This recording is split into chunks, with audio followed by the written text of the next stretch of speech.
Hello. Welcome back to the Chronicles of Zachary. I'm here with my good friend Genesis once again. She just got out of the showers. I don't know if she's trying to make an appearance on camera, but if she is, she's welcome to come into the frame. She said no. So, one day you guys will meet Genesis. Well, actually, I don't know. I don't know what the order of these videos are coming out because I just filmed two. But if you watch 73 Questions, she is definitely a prominent part of 73 Questions. So you kind of meet her that way. So I asked you guys for submissions for Ask Zach. This is something new that I want to do on the channel. I want to make it a reoccurring thing. Oh my gosh, I realized, like, watching my thumbnails and stuff, how much I talk with my hands, and I'm already doing it. So I'm gonna put them down. I'm gonna try to keep them down, but they're still moving. So I got a lot of submissions from you guys. Some of you guys sent me some really crazy things, and I'm really sorry that some of you are going through the things that you're going through. Some of us, we had to just have private conversations in my DMs because I didn't want to bring your issues to this video because some of you are really going through it. But the ones that I felt were mild and I felt could apply to more people, I definitely included this time. And so I just want to make this a thing. Like, if you ever need advice on anything, you can always email me at thechroniclesofzachary@gmail.com. And, we will do another one of these videos in the near future. But for today, we're going to get into those of you who have asked me for advice today. So our first submission comes from Instagram, and it says, what do you do when your man is steady trying to talk to your friends? There's so much to unpack here. First of all, since that's not your man. Second of all, depending on how far your friends have let him go, those are not your friends, okay? I just don't understand, and I just think that a lot of men are stupid and they don't understand. The girls and the gays talk, so when something happens and you think, this is to the men, when you think that you're being slick and you're doing something on the low, trust me, everybody knows. You're in everyone's group chat, you look stupid, you look dumb already, and more importantly, you're making the person that you're talking to look dumb and stupid. And sis, you are neither dumb nor stupid. Do not allow this man to make you look and or feel as other. Find a new man, please. Not him. And he'll never change. If he's presenting these things now, because I had to ask for a little follow-up, and this person told me that this is not her actual boyfriend, they're just like in a situationship. So if he's doing all this and y'all are not even, in the relationship part, yeah, no, you gotta cut it. We're acknowledging red flags all 2021. We're not gonna ignore them, okay? God's throwing you a signal, baby. Acknowledge it, take it, or then you let the devil into your life. And that's all I have to say on that. So our next submission is going to come from Instagram as well. And this person wants to know, same dude, new chance. Beloved, you love him, don't you? I know you do. You don't want to let him go. You feel like you invested into that man. You feel like you built him up, and now you don't want someone else to reap the benefits of the man that you built, huh? Let me tell you something. You built him so well that now he thinks that he's a caliber above you. And what this is not going to bode well for is for your confidence, for the integrity of your relationship. And he's always going to be,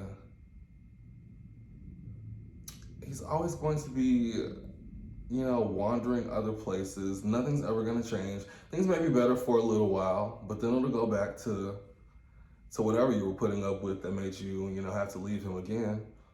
And it's really hard for me because I'm stupid. Like, I'm actually dumb, and I would just give a person so many chances to hurt me, but we got to stop doing that, because the more times you let that one person hurt you, the more it shuts you down, and then you take that into the next situation, you take that to the next person, and you have this guard and this wall up, and then it's not healthy, and then this person's out here flourishing and they're living their best life, and you're sitting here in your bubble blocking love because of what this stupid man who never deserved to feel love did to you.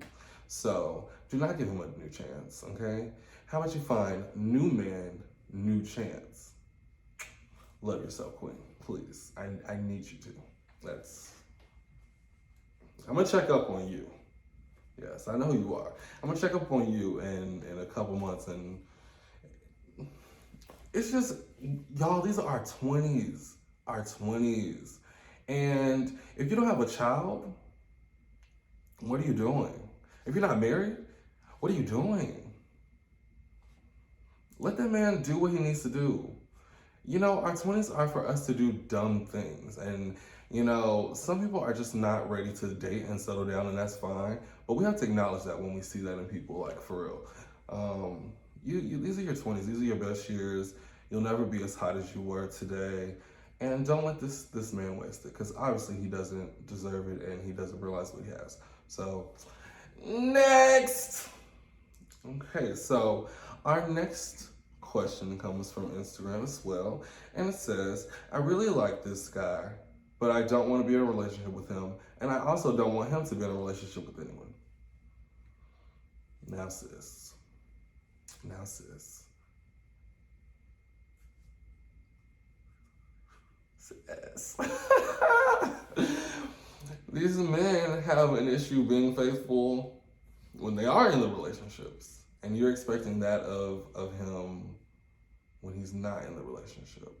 I feel like if you have pause on wanting to be with this man or not, because it sounds like y'all have had something going on for a long time, if you have pause about being with him or making this your man, like, officially, then you don't want to.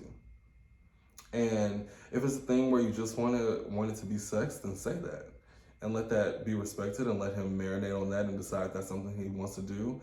I think that sometimes when you find good sex, you just don't want to lose good sex. And I understand that, and I really connect with you on that, but we cannot hold people prisoner. We cannot just make people think that,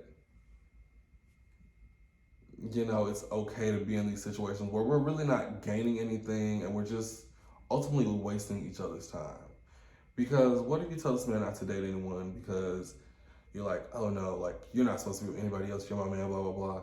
And then you meet the love of your life tomorrow, or in 2 months, or in 2 years, and now you wasted all this man's time, regardless of how much time you waste. But you wasted this man's time. You wasted your own time. So you don't want to be with him, and that's fine. But let's have a conversation with him on why you don't want to be with him. Let's have a conversation with yourself on why you don't want to be with him.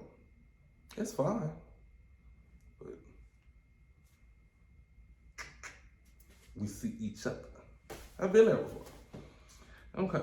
So this next one comes from Instagram, and it is, they want some advice on setting boundaries. See, I struggle with setting boundaries because, you know, I try to be like a free spirit. I try to be, you know, a fun-loving person. I try to be an open book. And I think that sometimes people still are invasive, and people think that they're entitled to my business, or they do and say things because they think that they know me and the person that I am, but they really don't know the inner workings of me. They don't know my triggers and, you know, different things like that. I think that if someone has violated your boundary, the best thing to do is to say something in real time. Because I think to a lot of people, when you wait, it makes it seem like it wasn't really an issue. Like, it diminishes what you're saying and how you're feeling because you didn't speak up for yourself at the time.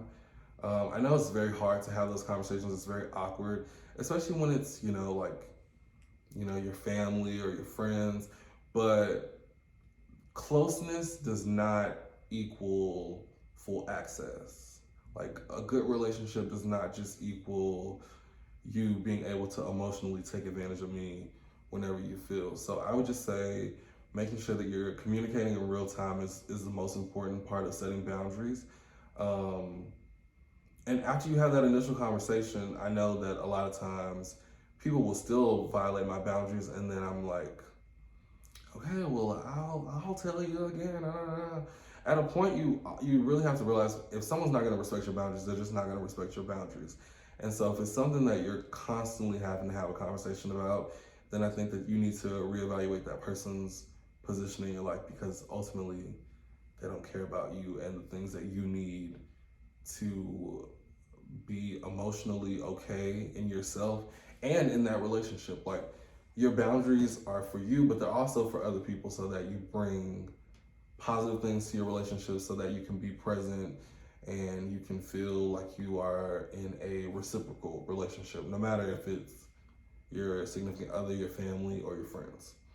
So, yes, that is my advice on setting boundaries. And when you do, you feel very liberated, and it makes you feel just it makes you feel very seen and very heard in a very weird way. So please work on that, Queen or King. Okay, this next one is from Snapchat. It says, "In the spirit of being messy, we're not being messy, sis. I'm helping. We're not being messy today. How would you handle your best friend of 5 years lying about having cancer? Since I found out, I've just ignored her and I haven't told her why, but I feel like I should go off on her for the one time, for the one time." You absolutely should go off on her one time for the one time. I had to actually do a little follow up on this one because I needed some more detail. I needed some context, some backstory. And so this person told me that their friend did have cancer, but when they were younger. And she says that they say that they think that the friend just enjoyed the attention that they were getting when they, did have a cancer prognosis, cancer diagnosis. But what I will say for that is, obviously there's something going on. There's something deeper in terms of your friend just not feeling valid enough, or maybe that anyone cares about her unless she is going through an ailment. Sorry, something's in my throat. It is not corona, I promise. I've been drinking, and the lime and the phlegm, it gets caught. But anyways, I digress. There's something that's just making her feel unseen, unheard, invalidated when she's not sick. Maybe, I don't know if you guys are like go through periods where you don't speak or something like that, when she hasn't been sick and she just feels alone, and she knows this is a quick way to garner sympathy. And that may require a conversation, but for me, it's very hard for me to be friends with someone who could lie about something like that, because you'll lie about anything, in my opinion. And I have lost family members to cancer, so that personally would just take me to a place that I don't think that we could come back from. It's just a very ugly thing to do, like, especially when people are really going through that on a daily basis. It's not a joke. So I think that's very weird behavior.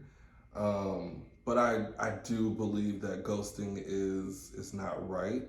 I do believe that we need to tell people when they have done us wrong and when they have hurt our feelings or let us down, so they don't do it to other people. And not just telling people like, "Hey, you hurt my feelings," but "You hurt my feelings, this is how it's affected me," and just really break it down for people, and just get your unfiltered thoughts out. Sometimes we step away from things and we're like, "I need a minute to collect myself." But me, I'm the kind of person, I really try to work through all the extra negativity in my mind when something happens, just so I can give you like my unfiltered thoughts, like, as they're coming out, because I want you to know like what your actions have directly done to me. I don't think that it's fair that I have to go and like marinate on it and then bring it back to you. Like, I want you to know in real time the effect of your actions and that kind of thing. So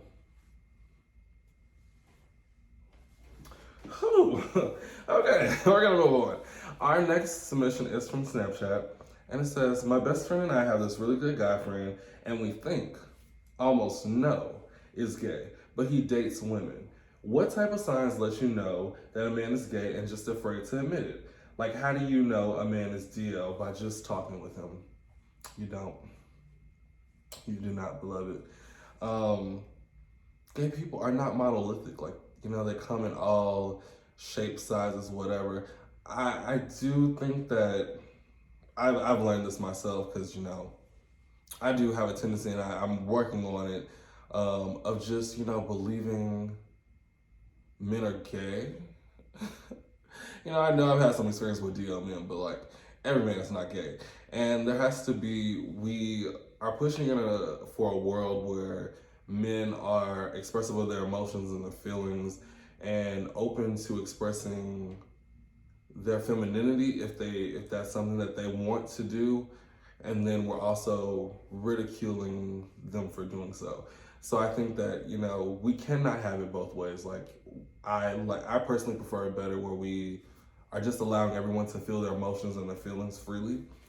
Um, I I don't think that there are signs. I think that that's a little stereotypical because, like I said, we're not monolithic. There are some super masculine gays, there's some super feminine gays, there's some, people who don't fall on either end of the spectrum, there's people who fall right in the middle of it. So I don't know if there's necessarily signs.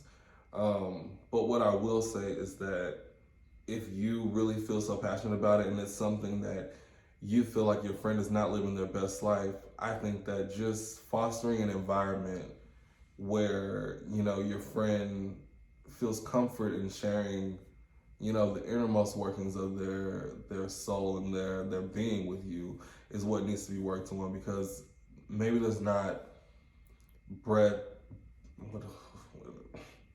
They're drinking a little bit.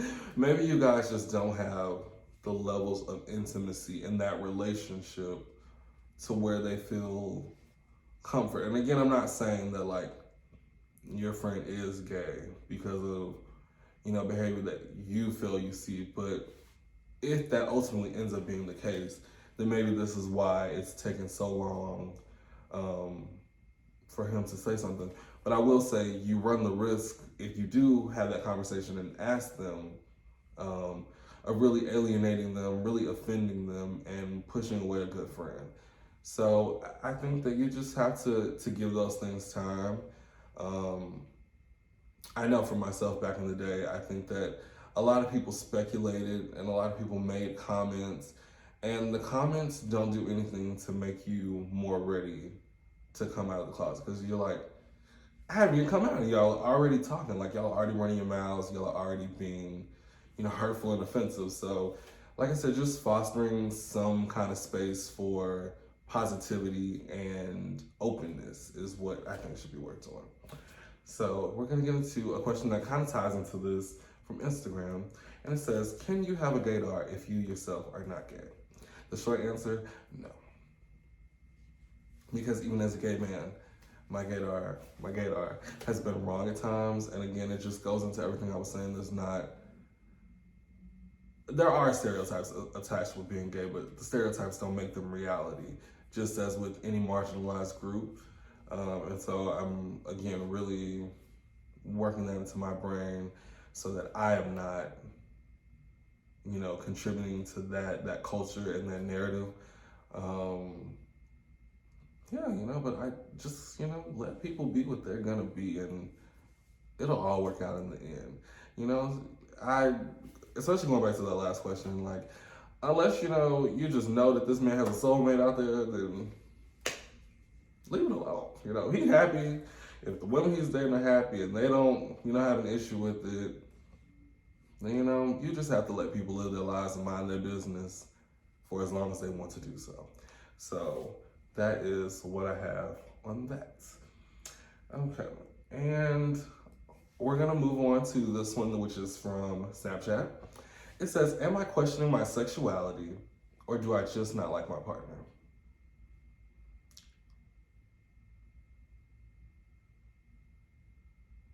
Let's get into it. I think you don't like your partner because you're questioning your sexuality, and I think that's really unfair to your partner. I think that you should have a conversation with them about how you're feeling, and just see if that would be something that they would be open to letting you explore. People in relationships, they like to spice it up. But yeah, you need to have that conversation, because I feel like your partner could do anything, small, big, whatever, it doesn't matter. Anything is going to upset you and just kind of further push you away and give you a reason to walk out the door, because you already want to explore this other side of yourself, which you deserve the free reign to be able to do. but not at the expense of your partner. And so if you feel a break is what you need to really know who you are so you can come back and, give yourself 100% to the relationship, then I would recommend that. Because it's just not worth hurting another person. And, like you said, like you're questioning, you don't know, but you'll never know if you don't explore and you are in need of answers. So that's my take on that. And our final question comes from Twitter. And it says, typically I have men getting at me, which is cool and everything, but I feel like I miss a lot of opportunities by not asking guys out myself. I've never asked anyone out. They always beat me to it. Do you have any tips on how to go for it first? Well, clearly you are that bitch if every time you look up to ask a man on a date, they're beating you to it. So I think that you need to know that you are that bitch and to go for it. Like, there is, what? Because let me ask you this. Do you want to see someone else happy with your man or your woman living the life you deserve? I know I sure wouldn't. I'm a shooter, baby. Pow, pow, pow. I shoot. Kobe, I shoot, okay? When I see something I want, I go get it. You know why? Because I'm grown. Because they grown. And I just don't think if you really want something, you're not going to wait around for it. You're going to go get it. So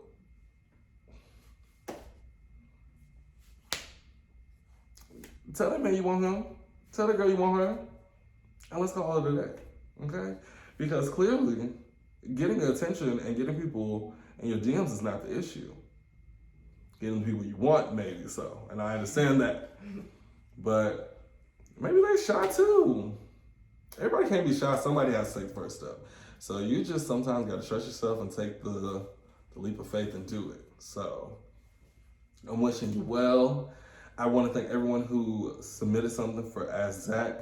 If you submitted something, after the fact of submissions closing, don't worry, I am going to do another one of these down the road. I want to thank you guys so much for watching and supporting. I just had a blast, with all this content for the channel as of lately. Really stepping out of my comfort zone, but I'm having a blast, like I said. So thank you guys again. I wouldn't be able to do this without you.